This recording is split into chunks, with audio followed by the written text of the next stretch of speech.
सूचना एवं प्रसारण मंत्री और भारतीय जनता पार्टी के प्रदेश चुनाव सह प्रभारी माननीय अनुराग ठाकुर जी विभिन्न विषयों के साथ आपके समक्ष हैं। मैं माननीय अनुराग ठाकुर जी से अनुरोध करूंगा कि उस प्रेस वार्ता को प्रारंभ करें। नमस्कार मित्रों, पिछले कल ही भारतीय जनता पार्टी ने माननीय गृह एवं सहकारिता मंत्री भारत सरकार के और पार्टी के वरिष्ठ नेता आदरणीय अमित शाह जी ने उत्तर प्रदेश के लखनऊ में आकर भारतीय जनता पार्टी के संकल्प पत्र 2022 को जारी किया, जो प्रदेश के लोक कल्याण के लिए जारी किया गया। और इस संकल्प पत्र में अगर आप देखेंगे तो बहुत सारे, अगर आप कुल मिलाकर देखें तो पूरे पेज के अंदर अलग अलग वर्गों के लिए हमने अपनी ओर से वो सब बातें रखी कि किस तरह से प्रदेश का विकास होगा। आज मैं एक विषय को लेकर आप सबके सामने आया क्योंकि किसी भी समाज, किसी भी प्रदेश में जहां मातृशक्ति का सम्मान होता है, उसी का ही उद्धार उत्थान भी होता है, उसी की प्रगति भी होती, विकास भी होता है। पिछले 5 वर्षों में योगी जी की सरकार ने नारी सुरक्षा, सम्मान और स्वावलंबन पर काम किया है। हमने फिर संकल्प लिया कि महिलाओं को सुरक्षा, सम्मान के अधिकार जारी रहेंगे। महिलाओं को समृद्ध और संपन्न बनाने की हमारी ये विकास यात्रा जारी रहेगी। महिलाओं और बेटियों के उत्थान के जो संकल्प पहले लिए थे, उसमें और बढ़ोतरी करके आगे बढ़ते जाएंगे। सशक्त नारी के माध्यम से समृद्ध प्रदेश बनाएंगे। सशक्त नारी के माध्यम से समृद्ध और संपन्न परिवार भी होंगे। और उसके लिए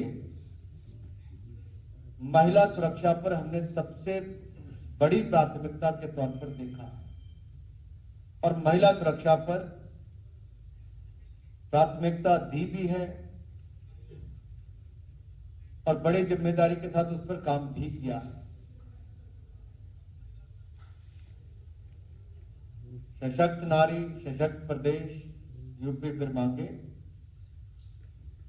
भाजपा सरकार। क्यों? क्योंकि यहां पर महिलाएं अपने आप को सुरक्षित और सम्मानित महसूस करती हैं, जहां दूसरी पार्टियां कई ऐसी हैं जो महिलाओं की बात तो करती हैं, लेकिन वहां से महिलाएं छोड़कर लगातार जा रही। कोई पोस्टर पर थी तो कोई परिवार का हिस्सा थी, लेकिन वो छोड़कर चली गई। पोस्टर वाले भी छोड़ गए, परिवार वाले भी छोड़ गए, क्योंकि वो भी सुरक्षित महसूस करती हैं। तो कहीं ना कहीं उत्तर प्रदेश में भारतीय जनता पार्टी की सरकार। दूसरा मैं कहना चाहता हूं, अगर मैं सशक्त नारी पर जो हमने कल अपने संकल्प पत्र में कहा है, मैं आज एक एक करके आपके सामने रखूंगा। सबसे पहले तो मुख्यमंत्री कन्या सुमंगला योजना में 15,000 रुपए से राशि को बढ़ाकर 25,000 रुपया कर दिया है। यही नहीं, मुख्यमंत्री सामूहिक विवाह अनुदान योजना के अंतर्गत भी गरीब परिवार की बच्चियों को 1 लाख रुपए तक का अब इसमें से सहायता दी जाएगी। ये 51,000 से बढ़ाकर 1 लाख रुपया की गई है। और इसके साथ साथ जो करोड़ों बहनों को उज्ज्वला योजना के अंतर्गत रसोई गैस के सिलेंडर दिए गए, अब होली और दीपावली पर 2 रसोई गैस के सिलेंडर बहनों को मुफ्त में दिए जाएंगे। एक बड़ी सुविधा है उस दृष्टि से। चौथा, 60 वर्ष से ज्यादा की आयु की महिलाओं को सरकारी यातायात में, बसों में मुफ्त बस सेवा का प्रावधान भी किया गया है। जैसा मैंने कहा कि सुरक्षा हमारे लिए महिला की प्राथमिकता, यानी कि महिला सुरक्षा हमारे लिए प्राथमिकता है। और उसके लिए जहां पहले 3 महिला पुलिस बटालियन बनाई गई, सैकड़ों बहनों को रोजगार का अवसर भी मिला, पुलिस में भर्ती भी हुई। अब 3 के बजाय 6 महिला पुलिस बटालियन हो जाएंगे, 3 नहीं बनाई जाएंगी। इसके अलावा हमने सीसीटीवी कैमरा लगाने की बात कही, जिससे महिला सुरक्षा को और बढ़ावा मिलेगा, और 3000 पिंक पुलिस बूथ बनाने की बात कही है, जहां पर महिला जाकर अगर कोई किसी के साथ अन्याय भी होता तो अपनी कंप्लेंट दर्ज करा सकती है, उचित कार्रवाई करने के लिए। इसके अलावा महिलाओं को सरकारी नौकरियों में, क्योंकि हम बात करें समृद्ध और संपन्न करने की, उससे पहले एक विषय में और कह दूं कि बाजारों में भी जब गांव की महिला कभी शहर में आती, कस्बे में भी, किसी छोटे से टाउन में भी जाती है, तो आपने देखा होगा शौचालय ना हो तो बहुत दिक्कत है। छोटे छोटे बच्चों के साथ आना, बुजुर्ग महिलाओं का आना, बेटियां बहू का आना, तो सबसे बड़ी दिक्कत होती है शौचालय का ना होना। हमने तय किया है कि हम 1000 करोड़ रुपए की लागत से सार्वजनिक स्थलों पर महिलाओं के लिए शौचालय का निर्माण करेंगे और उनका रखरखाव भी सुनिश्चित करेंगे, और इसको मिशन पिंक टॉयलेट के नाम से ही आगे चलाया जाएगा। महिलाओं की समृद्धि के लिए जहां एक और सरकारी नौकरियों में, चाहे यूपीएससी की बात हो, यूपीएसएससी की बात हो, या फिर और सरकारी नौकरियां जो है, वहां पर भी महिला की जो अभी संख्या है, जितनी नौकरियां हैं, उससे उसको दुगना करने का काम अगले 5 वर्षों में पूरा कर लेंगे। स्वयं सहायता समूह एक बहुत बड़ा प्लेटफॉर्म है, जिसके माध्यम से बहनों को रोजगार स्वरोजगार के अवसर मिलते हैं। हम पूरे उत्तर प्रदेश में 5000 करोड़ रुपए की लागत से 5 लाख नए स्वयं सहायता समूह बनाएंगे, ताकि उन बहनों को रोजगार स्वरोजगार के अवसर मिले, और इन स्वयं सहायता समूह में काम करने वाली बहनों को क्रेडिट कार्ड की सुविधा देंगे। ये क्रेडिट कार्ड में 1 लाख रुपए तक की आने वाले समय में इसमें सुविधाएं दी जाएंगी, यानी कि कोई भी बहन अपने क्रेडिट कार्ड के माध्यम से आने वाले समय में 1 लाख रुपए तक का खर्च कर पाए। इतनी बड़ी सुविधा, इतने बड़ा सशक्तिकरण शायद आज से पहले नहीं हुआ। आपने देखा होगा बहुत सारे ब्याज के काल चक्र से ही नहीं निकल पाते, उसी में फंसे रहते हैं। बैंकों से 2.5-3 गुना ज्यादा ब्याज भी गरीब परिवारों को कई बार देना पड़ता था। उससे भी मुक्ति सेल्फ हेल्प ग्रुप को, जहां एक और अनुदान मिलेगा सेल्फ हेल्प ग्रुप शुरू करने का, लाखों बहनों को फायदा होगा, वहीं पर उनको एसएचजी क्रेडिट कार्ड के माध्यम से भी 1 लाख रुपए तक की क्रेडिट की सुविधा मिल पाएगी। रानी लक्ष्मीबाई योजना के अंतर्गत मेधावी छात्राओं को स्कूटी देने की बात हमने कल घोषणा की है। ये हमारी उन बेटियों को, उन बहनों के लिए है जो शिक्षा के क्षेत्र में अच्छा भी कर रहे हैं, उत्तर प्रदेश और देश का भविष्य भी उज्जवल करेंगी। बेटियों के लिए मुफ्त स्कूटी की सुविधा ये अपने आप में उनके और सशक्तिकरण की ओर ले जाएगी। सभी आंगनवाड़ी की कार्यकर्ताओं को और स्वास्थ्य सखियों को आयुष्मान भारत के अंतर्गत हम स्वास्थ्य बीमा मिशन मोड पर प्रदान करेंगे, ताकि वो भी इस योजना का लाभ उठा सकें। खेलों में भारत की बेटियों ने शानदार काम किया। उत्तर प्रदेश में भी महिला एथलीट्स ने प्रदेश का नाम देश और दुनिया में रोशन किया है। 500 करोड़ रुपए की लागत से स्टेट टैलेंट सर्च एवं डेवलपमेंट स्कीम की शुरुआत करेंगे, जहां महिला खिलाड़ियों को चुना जाएगा उनकी प्रतिभा के अनुसार, और उनको 5-5 लाख रुपए की वित्तीय सहायता देने का हम काम भी करेंगे। इसके अलावा विधवा एवं निराश्रित महिलाओं को 1500 रुपए की पेंशन देने का काम भी भारतीय जनता पार्टी की सरकार करेगी। आपको याद होगा, ये वृद्ध विधवा दिव्यांग पेंशन पूर्व की सरकार में मात्र 300 रुपया मिलती थी। हमने बढ़ाकर उसको 1000 किया था, अब हम उसको बढ़ाकर 1500 करने वाले हैं। इसलिए महिलाओं की सुरक्षा, सम्मान, अधिकार ये आगे भी निरंतर जारी रहे। इसके लिए हमें संकल्प पत्र में सशक्त नारी के अंतर्गत इसको लेकर आए हैं, और हम उत्तर प्रदेश की अपनी बहनों को, मातृशक्ति को विश्वास दिलाते हैं कि योगी सरकार आपकी सुरक्षा के लिए काम भी करती रहेगी, समृद्ध, संपन्न और स्वावलंबन के लिए भी आगे हमारी सरकार समर्पित रहेगी। हिमांशु जी, जिसका एक एक नाम लेते जाएंगे।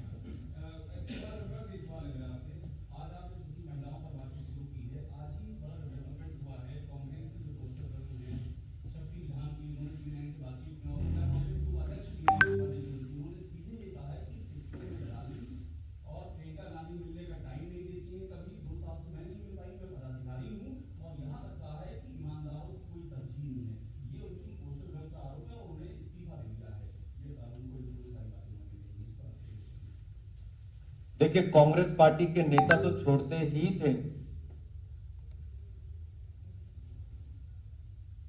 कांग्रेस में जो वरिष्ठ नेता है उनकी अनदेखी तो हुई, वो तो कांग्रेस छोड़ने पर मजबूर ही हो गए।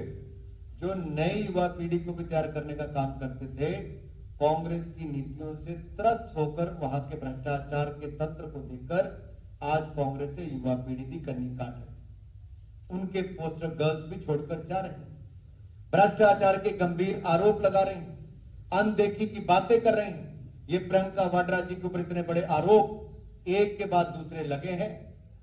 प्रियंका वाड्रा जी को इस पर जवाब देना चाहिए, राहुल गांधी जी को जवाब देना चाहिए कि आखिरकार टिकटों की नीलामी के आरोप, गंभीर भ्रष्टाचार के आरोप, महिलाओं की ही अनदेखी के आरोप कांग्रेस के ऊपर जो लग रहे हैं, क्या इसके लिए कांग्रेस का ये परिवार जिम्मेदार नहीं? कांग्रेस की नीतियां जो भ्रष्टाचार से जुड़ी हुई, क्या वो जिम्मेदार नहीं?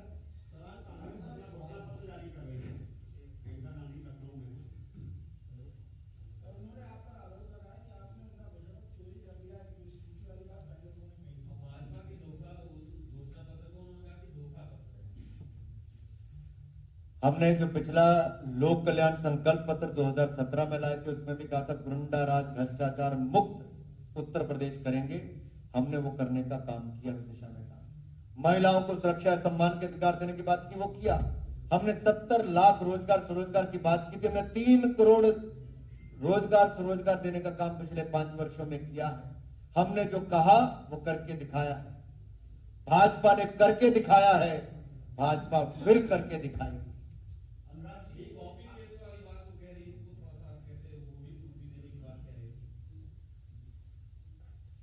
देखिए, मैं आपको इस पर ले जाऊंगा कि वो लोग सोचते बहुत है, करने का अवसर नहीं मिलता है। पश्चिम बंगाल गए थे, कांग्रेस का खाता नहीं खुल पाया। बहुत सारे राज्यों में कांग्रेस के जहां उनका खाता ही नहीं खुल पाता है। कागजों में कुछ भी लिख पाए, सत्ता में आएंगे तो कुछ करेंगे। भारतीय जनता पार्टी सत्ता में आई थी, तब हमने जाकर यहां पर वायदों को सच करने का काम किया, जो संकल्प लिया उसको सिद्ध करने का काम किया था। ये केवल मात्र घोषणाएं करती हैं। जो अपनी पोस्टर गर्ल को नहीं बचा पाई, वो अपने घोषणा पत्र में जो वायदे होंगे उनको क्या पूरा कर पाएंगे?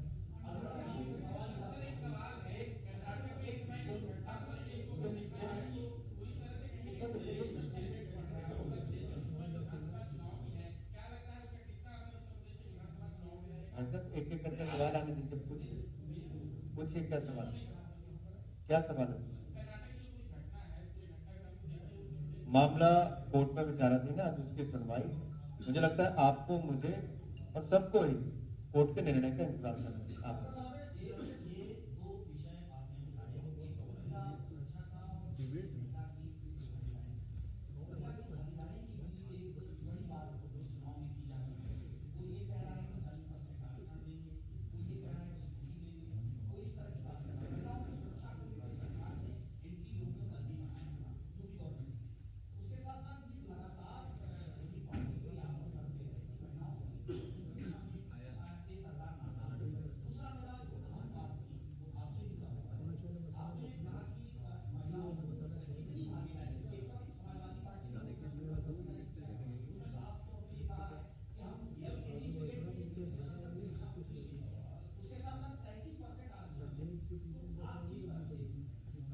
बसपा और सपा की सरकार में तो वातावरण ऐसा होता था कि बच्चियां घर से बाहर निकलने पे डर महसूस करती। मुफ्त शिक्षा देने की बात तो दूर की है। अगर दंगे होंगे, महिलाओं के खिलाफ अत्याचार होगा, महिलाओं के अपराध की घटनाएं बढ़ेंगी जो सपा बसपा के शासनकाल में थी, तो आप कहां से शिक्षा की बात करते हैं? सुरक्षा हमने दी, तब जाके शिक्षा का सुधार भी हो पाया। सुरक्षा सबसे पहला कदम है जिसके कारण शिक्षा भी, व्यापार भी और रोजगार कारोबार भी बढ़ते हैं। इसलिए सुरक्षा के लिए हमारी सरकार समर्पित है और आगे भी रहेगी। दूसरी बात जो महिलाओं को लेकर की गई, हमने हर परिवार को महीने में 2 बार मुफ्त में राशन दिया। ना बसपा ने दिया, ना सपा ने दिया, ना कांग्रेस ने दिया। अब हमने ही 2 उज्ज्वला लाभार्थियों को मुफ्त में रसोई गैस के सिलेंडर होली और दीपावली पर देने की बात कही है, इन्होंने नहीं दिया। इनके समय तो रसोई गैस के सिलेंडर नहीं थे, लकड़ी इकट्ठी करके धुआं निकलता था, आंखों से आंसू निकलते थे, पानी लेने के लिए 5-5 किलोमीटर 10-10 किलोमीटर जाना पड़ता था। हमने पाइप भी घर तक पहुंचाई, नल लगाकर जल देने का काम किया।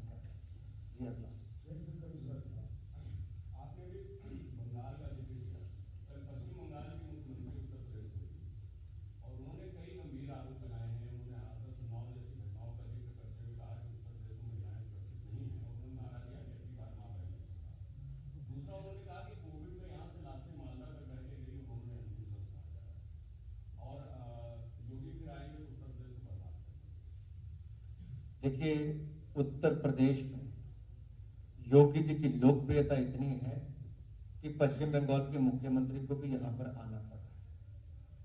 ये वही पश्चिम बंगाल के मुख्यमंत्री जो चुनाव के समय यूपी को बदनाम करने की कोई कसर ममता बनर्जी जी ने नहीं छोड़ी।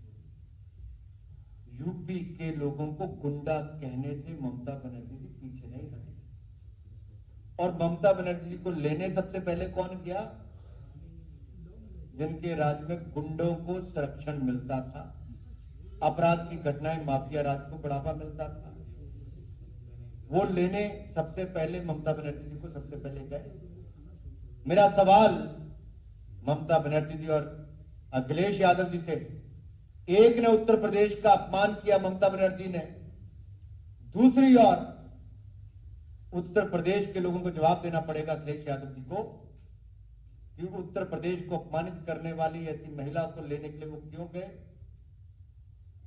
उनको गुलदस्ता देने का काम भी किया। क्या उत्तर प्रदेश के इस मान सम्मान के लिए अखिलेश जी के मन में कोई स्थान है या नहीं? और जहां तक ममता बनर्जी जी की बात करता हूं, जीता जागता उदाहरण अगर देश में कहीं है कि जो मुख्यमंत्री रहते हुए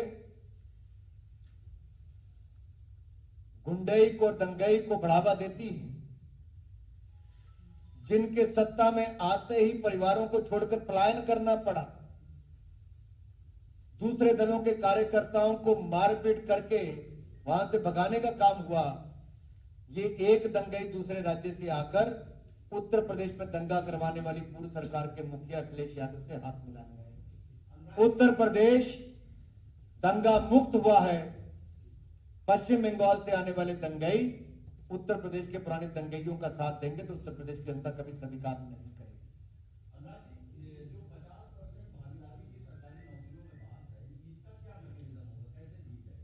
देखिए, हमने पहले महिला पुलिस बटालियन 3 हमने बनाई, अब हम उसको 6 करने जा रहे हैं, दुगनी करने जा रहे हैं। इसी तरह से जो बाकी रिक्त स्थान है, हमने कहा हम उनको तेजी से भरने जा रहे हैं और महिलाओं को जितनी नौकरियां आज तक है उससे दुगनी करने वाले हैं। हम नई नौकरियां भी देंगे और महिलाओं को नौकरियों को दुगना भी करने का सुनिश्चित करेंगे।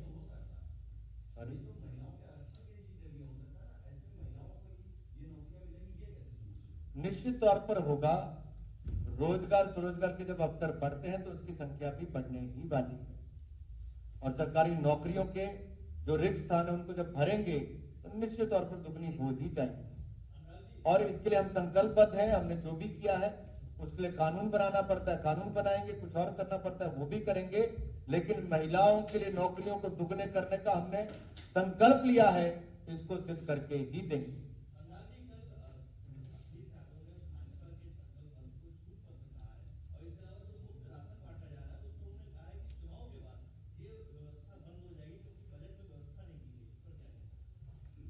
देखिए, वो क्या कहते हैं इस पर हमें फर्क नहीं पड़ता, लेकिन आज उत्तर प्रदेश के लोगों के मन में एक सवाल है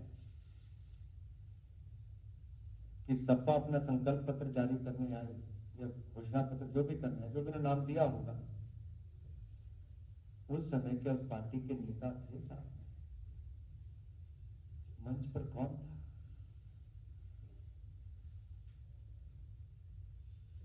कौन था मंच पर साथ? उस पिक्चर को एक बार वापस याद करना चाहिए।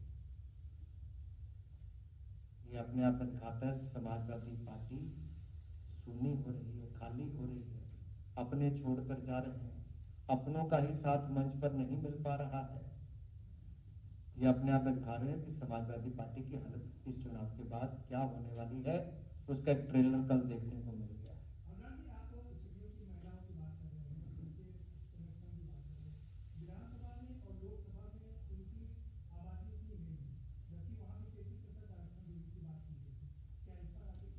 आप पिछला रिकॉर्ड उठाकर देखिए, जब जब महिला आरक्षण की बात आई, समाजवादी पार्टी ने उसका विरोध किया लोकसभा में। ये महिलाओं के पक्ष में कभी थे ही नहीं। अखिलेश यादव जी को पूछिए क्या उस समय वो सांसद थे? इनके सांसदों का रवैया क्या था? महिला आरक्षण पर समाजवादी पार्टी ने सदा विरोध किया है। उनके आरक्षण पर भी, उनके विकास पर भी रोड़ा अटकाया है, और महिलाओं को असुरक्षित करने का काम किसने किया है? तो समाजवादी पार्टी के समय।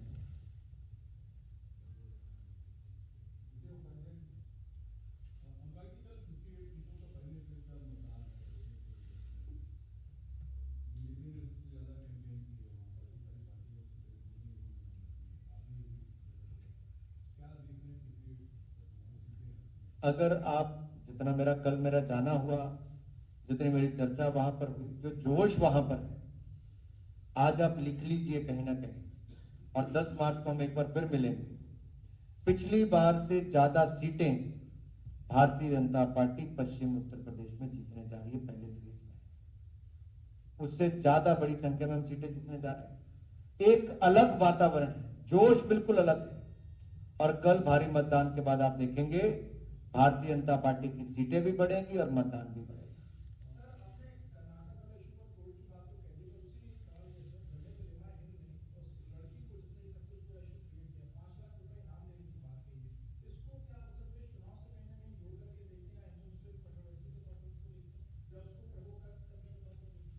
नेक्स्ट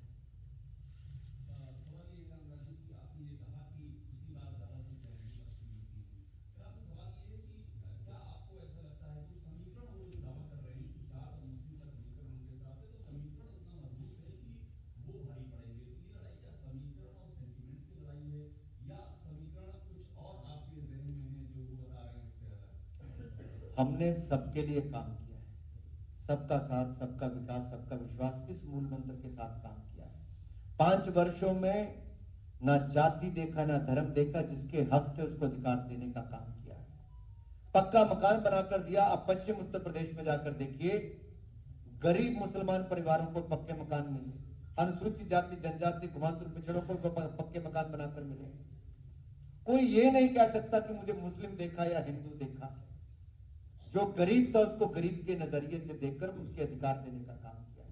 और वो गरीब भी, वहां का नागरिक भी अपने वोट का अधिकार उसी तरह से करेगा जिसको मुफ्त 2 बार राशन भारतीय जनता पार्टी ने दिया, पक्का मकान दिया, बिजली का कनेक्शन दिया, पीने का पानी दिया, और 5 लाख का इलाज मुफ्त में दिया, मुफ्त में वैक्सीन भी लगाने का काम किया। वो ये नहीं देखेगा कि उसकी जाति धर्म क्या है, वो ये देखेगा उसको अंधेरे से निकालकर उजाले में लाने का काम किसने किया, कच्ची झोंपड़ी से पक्का मकान किसने दिया, सूखे गले को पीने का पानी किसने दिया है। ये गरीब की जुबान पर होगा। और वोट जब बटन दबाएगा तो कमल ही दिखाई देगा, कमल ही दिखाई देगा। धन्यवाद। दे दो।